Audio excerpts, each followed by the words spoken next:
Good afternoon and welcome to Let's Talk About It, All the Things. Hi, Chris. Hi, Whitney. How you doing today? I'm doing pretty good. How about you? Excellent. You ready for the snow? Yeah, I mean, no, but Me neither. Yeah. I'm pumped.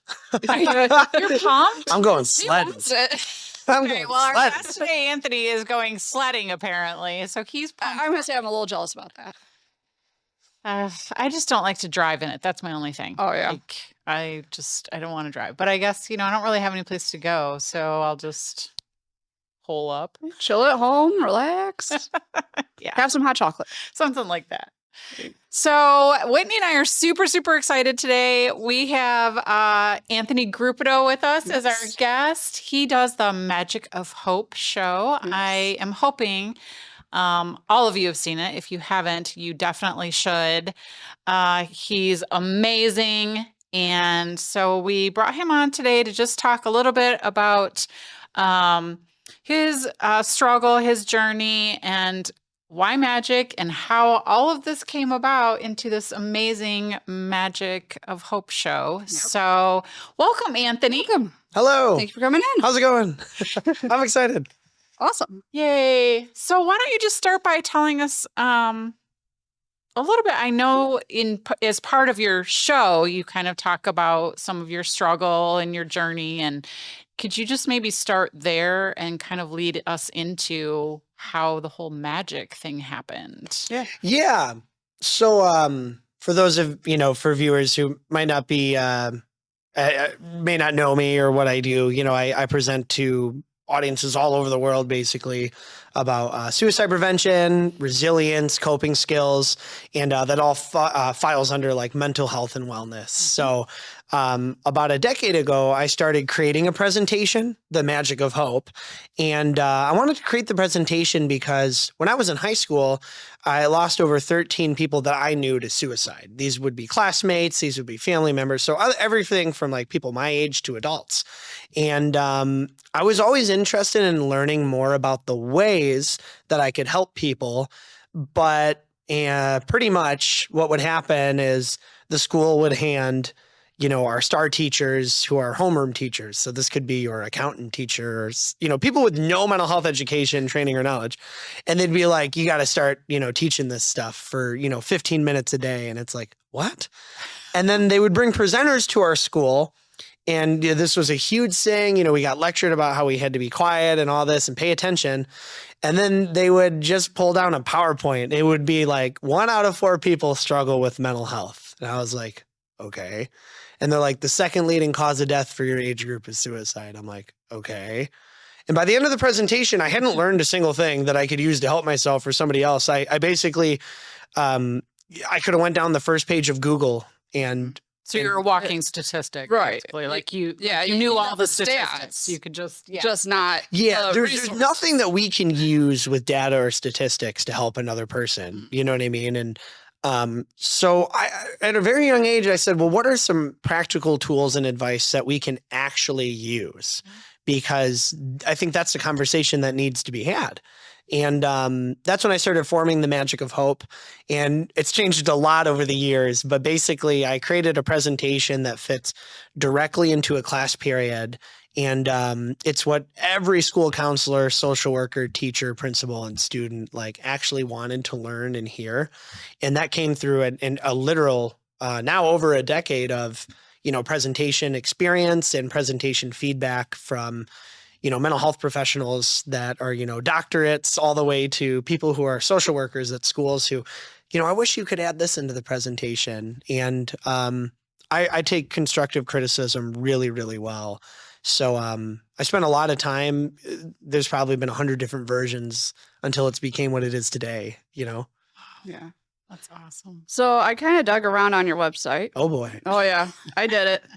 And I just kind of want to bullet point these and go through these topics with you. So you said on your personal story part of the About page that you were bullied and you tried to cope with that with self-harm. Yeah. So in elementary school, I never talked to anyone about it, but was the first time in my life I had started self-harming. And I basically got bullied so bad that I had to move schools. I got beat up a lot. I got made fun of all the time. And, no one really, I think at that point in time, we didn't really have any resources or tools. I think, what am I? I'm 29 now, so I would have been 5. So 24 years ago, I don't think Metro Detroit had a lot of mental health resources. We didn't have a lot of knowledge. I think at that time it was just like, suck it up, be a man. And I'm not saying that there are some parts in life where you just need to suck it up and get through, right? Because that's very real. I mean, but for a child, to go through that experience and basically the counselors or teachers just be like, well, what do you want us to do about it? So I started using self-harm as a way to try to cope with that. I never understood that. I never understood it as a kid. It disappeared in middle school. But in high school, after suffering a head injury from a wrestling match, tearing both of my shoulders, losing a opportunity to go to college, I was supposed to be captain of the wrestling team and lead it. And, at the time I was on a 20-match win streak. I hadn't lost, a single match that year. So to go from up here just to nothing in an instant, I didn't know how to respond to that in a healthy way. So my unhealthy coping skills, which would be drug and alcohol abuse and self-harm, eventually led me to suicidal ideation.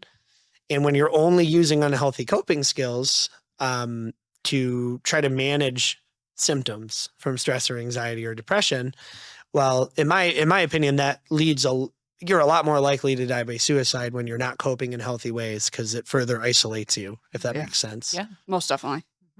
Yeah. And I kind of, I like that of what you just said, a symptom. I like how you said that. You also put in here that you had attempted suicide 3 times in 4 months. Yeah, it was a very short amount of time that I had attempted, or in a very short amount of time, I had made multiple suicide attempts.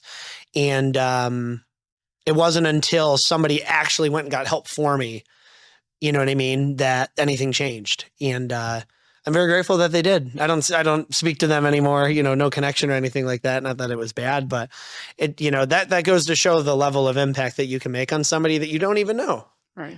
Yeah. Wow. Now, does this still hold true? You said the last time you tried to commit suicide, quote, "It's never going to be this way again." Yeah. So I basically told myself, like, it's not going to, like, it will not be this way again. And, I started making a lot of strides and changes towards having a healthier lifestyle. And keep in mind, I've still made a ton of mistakes. I've done a lot of dumb stuff. I've helped a lot of people. I've also hurt people. And, I'm just as human as any other person. So I think that sometimes, especially when we see, I'm not a celebrity by any means, but when we see like celebrities and things like that, crash out and we're like, oh, how could they? I'm like, well, they're just like you. And you probably did that like recently too, or you will in the future. You know what I mean? We're not perfect. So instead of trying to black and white my whole life of like, oh man, if this happens, then this won't happen. No, it's like things happen. And the main message of my show is it's not the events in our life that make or break our success. It's the way that we respond to them. So as you can see, that kind of supports everything I'm saying, just humanizing the human experience. Yeah. So how do you go from everything you just went through and pretty much losing your wrestling, I guess, if you want to make that a career? I'm assuming that's what you were kind of going for, was making that a career, or at least part of sport. Yeah. So 100%. I mean, I worked my entire childhood to get where I was, and that was all taken away from me. Right. And at the same time, my parents are going through a really rough financial events. The system is so broken. My parents couldn't file or pay for taxes because they literally couldn't pay their taxes, so they needed an extension. So this means I wasn't eligible for any as a kid. I wasn't eligible for academic grants or scholarships because you can't base my parents' income off anything. Like, how broken is that? I mean, what a load of crap, right? So, yeah. So you go from that. You can say that. Yeah, of course. So you go from that, and how does that shift to magic? Well, I mean, that doesn't shift to magic. You know what I mean? So I always loved magic and always knew I wanted to be a magician. Originally, it sounds like a weird plan, but life is awesome like that. I wanted to wrestle through college and get some kind of advertisement marketing or business degree. And when I graduated with that degree, in my head, I would now have the knowledge and the resources, to become a professional magician and really blow things up. And, I just think God probably protected me from that. And what I mean by that is, I know myself, and I would have went to college and I would have partied until I dropped out. And, cause that's what would have happened. I think CMU, Central Michigan University, was one of the best wrestling schools in the nation at the time. And, I visited friends. I mean, and golly, it would have been tough. It would have been tough for me. It's a little party sitting there. Yeah. And I'm happy to say that I'm not that kind of person anymore, but, I purposely don't go to those environments because I'm human and I just don't want to do something stupid or get back into that lifestyle at all. So you don't find me in those kinds of environments. Well, first of all, you never find me on a college campus unless I'm hired, but like the bar scene or the party scene, like it's just not, I don't know, maybe it just comes with age, but just not for me. Yeah. So when did you first, did you go to a magic show and you just were like, oh my gosh, I love magic? Or did somebody teach you a trick? Or how did you even start thinking, oh, cool, I want to be a professional magician? How does that evolve? Yeah. So if you're local, you've probably seen this guy. His name is Baffling Bill. Yeah. And love him to death. Actually, we were basically next door neighbors. We lived down the street from each other forever. Actually, I still live 5 minutes from him. He's a great friend of mine. He's a great illusionist. And I would always see him at kids' birthday parties. And then I would go he has this show at Upland Hills Farm that's been for 30 years. Yeah. So, look forward to that. And then my parents brought me to Vegas to see Lance Burton when he was at the Monte Carlo with the residency. And Lance pulled me on stage. And right before that, I had just went to the Titanic exhibit because I was obsessed with the Titanic when I was a kid. Uh-huh. And the author of the book that we went to see made a coin vanish in his hand and said, if I really believed that it was at the bottom of the ocean with the Titanic, that this would be the mindset of great possibility. And then later in the night, Lance Burton makes a bird cage vanish in my hands with a bird in it. And it happened. There was a bird in a cage. It was this big and it vanished. I'll never forget that, as a kid. And when he did that, I think I was like, this is what I'm going to do for the rest of my life. And Lance just started laughing. And yeah, and then that's what I did for the rest of my life. I mean, I practiced magic every single day. And then I don't think I ever quit. I think there was a 30-day period where I maybe didn't do any magic in high school. But yeah, I never had another job. I tried drywall for one summer and that was it. So I was like, no, this sucks. Let's stick to magic. Or magic. Right. No, that's amazing. That's awesome. I love that story. Yeah. So you get more into being a magician. Yeah. How do you go, I want to tie this into mental health and put it out there for kids and adults, schools, other communities. How do you get into that? I not exactly sure how I started the straitjacket metaphor. I really wish I remembered or why or what, but I really got into it when there was an America's Got Talent audition, and I went to it, and I created the straitjacket metaphor, and from there I started speaking for Common Ground. Actually, that's not true. I did America's Got Talent right out of high school. I tried to get on the show and it just didn't work out, which was a blessing in my opinion. So then I started street performing around the country. So at the time, one of my best friends and I got in his car. I think it was his parents' car, actually. Oopsies. And we started driving to Las Vegas, and I was street performing at 16th Street Mall in Denver, Colorado. We were stopping anywhere we could find a crowd. And I was using magic to pull people in and then delivering this very shortened version of the straitjacket message, which is what I'm most known for today. And Tony Rothschild, who was the CEO of Common Ground at the time, started bringing me in to do their crisis to hope interventions. And it was him and another person named Reggie Harrison. And they were sending me to all of these different places to speak and speak and speak, including schools. And I remember Tony said, this is what you need to do for like the rest of your life. And I promise things will really work out for you. And I never looked back. And sometimes, for example, when I was giving my TEDx Detroit talk, I haven't been nervous. Like today, I did West Bloomfield Middle School. I did my presentation at this morning. I literally did not sweat. I do 400 talks a year, but at TEDx, I'm like freaking out backstage, freaking out. And I felt his presence of like, this is what you're here for. So I do believe that magic is a reminder that we have the tools around us to accomplish impossible things. And that is the original intention of a magician. So I don't define a magician as someone who can fool you. I don't think a magician is someone, that is meant to showcase magic. I think the only and deepest purpose of a magician is connect you to something bigger and connect you with something, that you can really believe in. And so that's what the Magic of Hope does. It instills hope, and that hope is the light that guides people through dark times. Yeah, because you said on your mission statement to help people express relief from their symptoms of anxiety, depression, and or stress. Yeah. So much like a lot of things in this world, if I'm sitting there watching you perform, it's comical. I'm not sitting there thinking about what stressed me out that day.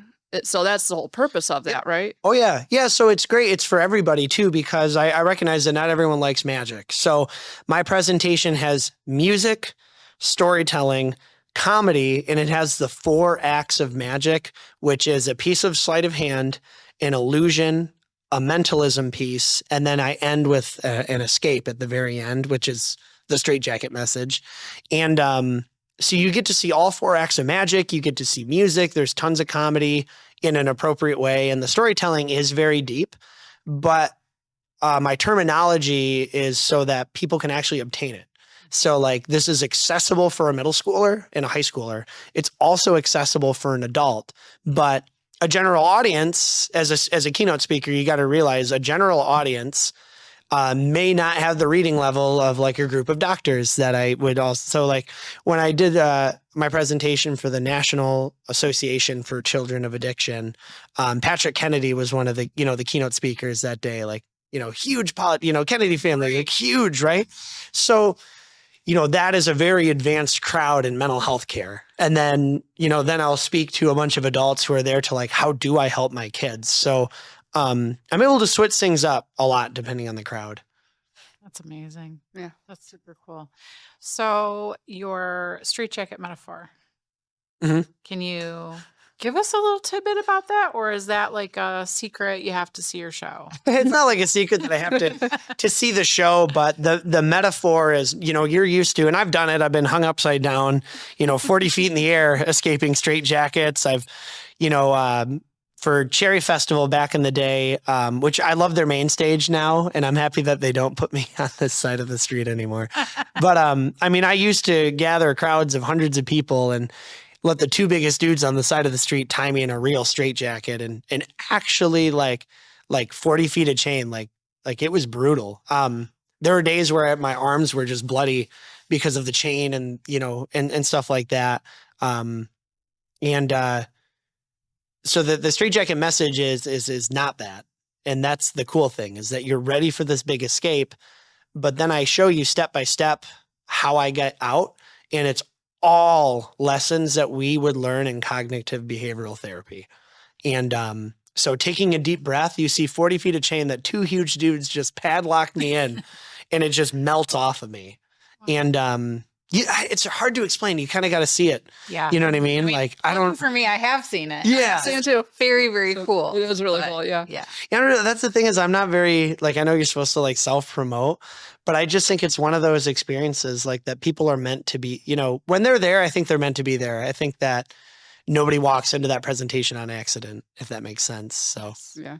Yeah, 100%. I believe that if they're there for a reason. yeah, and even with the schools when they bring me in, and I go to 200 school districts a year. I break my back trying to, go to every single place that I can. But I mean, I gave 18 keynotes in the first 6 days of December of 2024.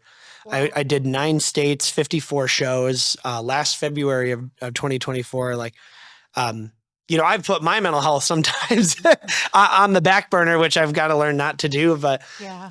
I have this huge calling to help other people. And something has really been calling me to do something bigger. And I'm very excited about what that is. I have no clue what it is, but I'm very excited about what it is. Yeah, that's awesome. Yeah. So TEDx Detroit, talk about That's that. pretty big. How did that come about? Like, I feel like if you do a TED Talk, that's pretty cool. Oh, yeah. Okay, so fun fact, I have been, so I'm now friends with the whole team, and I don't want to overstep, although they would laugh at me saying that, but they named me as like an assistant producer. So like I genuinely said, any way I can help after the show, like I would love to.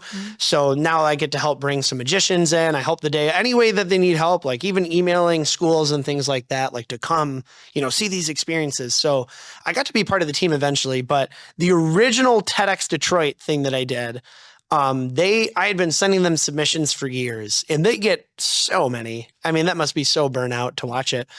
They had posted online, who should be our next TEDx Detroit speaker, and like 500 people tagged me and said like, you need to get Anthony Grupido. And then they posted the next day and be like, okay, so we're going to have Anthony. and because the guy called me, he goes, I don't know if you saw it. I was like, bro, I'm going to turn my phone off. Like this is, I'm happy for the support, but like, it just keeps pinging. And he goes, yeah, man, same here. So anyways, save this date and time and we'll get back with you in a little bit. So I ended up, and then here's the crazy thing. I actually said no when they called me. So I remember his name, Charlie Wahlberg. And I love him so much. He's so funny. He was like, no. I was like, well, because I wanted to do my straitjacket talk. And I was afraid to I had so much fear to do anything else. He goes, Anthony, are you saying no to a TEDx talk? And I said, well, I really want to do the straitjacket piece. I just feel that this is what I'm supposed to do. And he was like, just, think about that. Like you have a whole keynote. Are you sure you couldn't come up with another 12 minutes? And I said, yeah, and I really wanted, because I had such an ego about the straitjacket message. But it turned out my TED Talk about coping skills, which is the very direct middle of my keynote, ended up being insanely impactful. And it really challenged me to, instead of like this being like the big thing, like to really take everything to the next level. So I gave a TED Talk on, it's not the events in our life that make or break our success. It's the way that we respond to them. And it went really well. You can see it on my website, under the keynote section. What's your website? themagicofhope.com. Awesome. And and then from there, they actually, their team came to one of my magic shows. I tried to help any way that I could. Yeah, I don't know how much help I was, but it was funny. Anywhere from like letting people into a gate to like sending emails and calls, just trying to do whatever I can to let people know that not only the people that produce TEDx Detroit, like epic people, because it's all volunteers. Nobody makes a penny.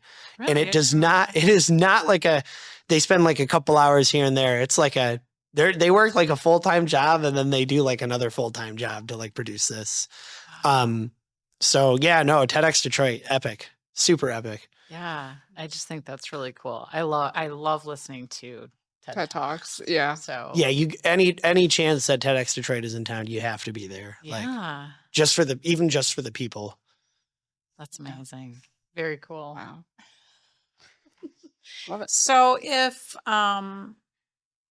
like a school district or a company or somebody wants to bring you in to do your magic show, how does that work? What's the process? Yeah, it's an easy process. Give me an email or a call. There's a contact form on my website.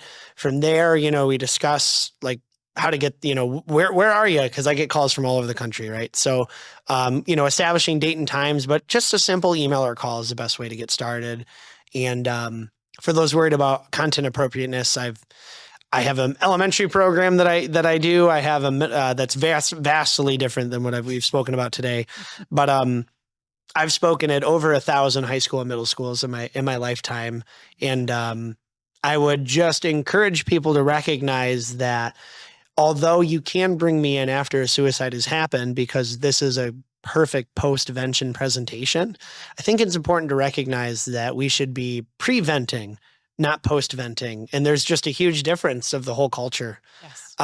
Bring me in before the tragedy. Bring me in because, these are conversations that we should be talking about. You know what I mean? When we talk about suicide, which is a really, really tough topic for some people, we're not talking about people dying by suicide. We're talking about people living. We're talking about ways that we can deal with human challenges that are healthy, that don't rip us away from relationships that we have with each other. And, you probably do have middle schoolers or high schoolers that don't feel safe, accepted, or supported that go to your school. And to give them not only knowledge, but just actual tools and advice on how to deal with adversity. And that's priceless. I mean, that's, of course we want that for our kids. So, Yeah. Yeah. 100%. Yeah.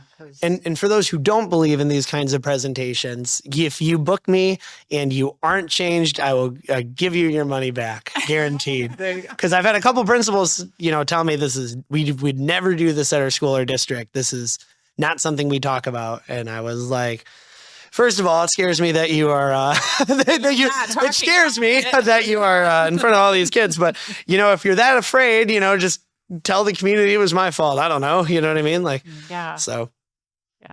Have you heard any stories come back to you from being at a school where a kid said, that really helped me? Oh yeah. Yeah. I mean, I posted them. I post online, but, I've had amazing messages from students. I mean, some of them are immediate. Some of them come a year later. I've had people say, after your presentation, I had a plan. I was already self-harming, struggling with drug and alcohol abuse. And I went and got help, right then and there. And then I've had people, I had one girl message me. She was a high schooler. And her message started off by saying, after the presentation, I thought that you were just weird. And I just thought you were super corny. And all of this advice was just really stupid. And then, months later, I realized how naive I was being, because it had hit home for me so much that the only way I could look away is by, shunning this presentation. But everything you said was correct. I'm getting help. And I was like, heck yeah. You know what I mean? And then, there's one that I hold near and dear to my heart. It's in my phone still. I did a training for Selfridge Air Base. So I think it was in December of 2019. Commander Mammon had brought me in, and I did 3 keynotes for the entire Selfridge Air Base. Wow. So they brought in 1/3 of them, cycled them out, did it again, cycled them out. Did it again and cycled him out.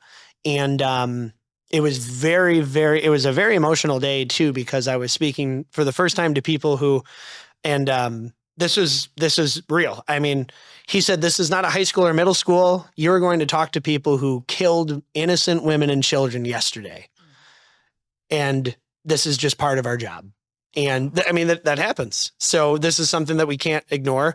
It brings on a lot of mental health issues. And, so at the end of the presentation, they gave me the commander's coin of excellency, which I don't think civilians ever get awarded. I've never heard of it.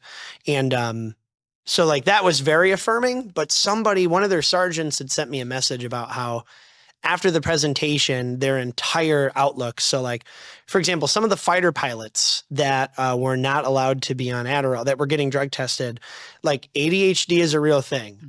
I don't think a majority of people that take Adderall should be taking Adderall, but some people definitely need it. Mm-hmm. And for them not to have to hide their medication anymore in fear of losing their job or getting dishonorably discharged or something is just such a huge culture change. You know what I mean? And that starts to affect the way that they look at mental health care. It also affects the way they look at sexual assault and things like that. These are all really, really big issues. And suicide kills more military members than any enemy on the planet. Mm-hmm. Yeah. Any enemy on the planet. And, we can't leave, we just can't leave them alone anymore. Like they need assistance. Right. Yeah. Yeah. Cause what is it? 22 a day, I think is what the It, statistic. yeah, it could be. Yeah, it could be. So, one a day. I just never looked at the numbers. One a day is too much. One a year is too True, much. Yeah. So. Yeah. Wow. So what a amazing shift occurred there. That's really cool. Yeah. Yeah, I don't identify with the person I was, when I had suicidal ideation. Like, it doesn't. People say, "How do you talk about it?" I was very emotional when I first. I'd tear up a lot, and nowadays I feel like I'm talking about like, a young kid that I used to know, and I'm sure that young kid is still somewhere inside me. You know what I mean? But he has a bunch of older versions of himself that'll go to war for him. So Yeah. Wow. Very cool. Excellent. What other questions do you have there, Whitney? I covered what I got down so far. Is there anything we missed? I don't know. I have no clue. I'm an open book, pretty much. I mean, is there anything you want to share to the masses? I'd share to them. Definitely come see the presentation, or, I really encourage not only just me, like my presentation is just one presentation. Like, I think plenty of presenters or, things should be in schools and whatnot. So yeah, just, I think that this should be one of our number one priorities is actually educating people about what they can do for their mental health instead of just sharing these bullet points with them. And creating some kind of culture where people can feel safe, accepted, and supported. Because what we don't recognize is that in the workplace, in our professional adult lives, if somebody is just awful and is what we would call at a younger age a bully, right? So if someone is just a jerk and nobody likes them and, they're just taking more than they're adding, they just get fired and replaced. You can't do that with middle schoolers. You can't do that with high schoolers. And they truly, I don't think, understand that, like, this is temporary, the way that they're feeling and the way that they're treated. And I hope no one gets treated like that.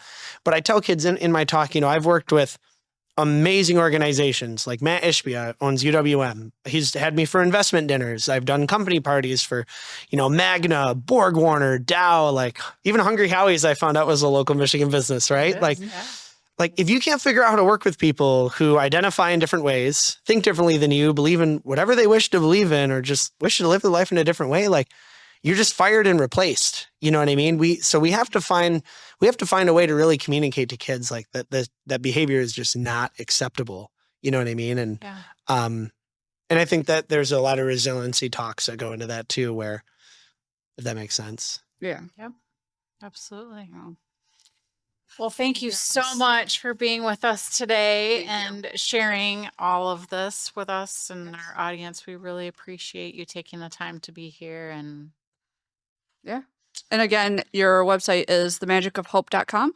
Yes, my website is themagicofhope.com, and would love to come to your guys' school. I even talk to companies all the time, and this is everywhere from, I did Detroit Dismantling Corporation the other day. So like I've done like, the blue collar crowd all the way to like the white coats of like doctors, even talking to middle schoolers and high schoolers. So, whoever needs a message of wellness and positivity, and I just keep me in mind. And, I also just do magic shows as well, if you're just looking for a fun night out without all the education. So yeah, his show is amazing. So highly recommend, definitely look him up, watch a couple videos on his website, and then book him. So Yes. All right. Well, thank you so much, Anthony. Yeah. We appreciate it. And we'll catch you okay? On the flip side. Are you good? I'm good. Okay. This podcast is presented solely for educational and entertainment purposes. We are just your friends. Whitney and I are not licensed therapists, and this podcast is not intended as a substitute for the advice of a physician, professional coach, psychotherapist, or other qualified professional.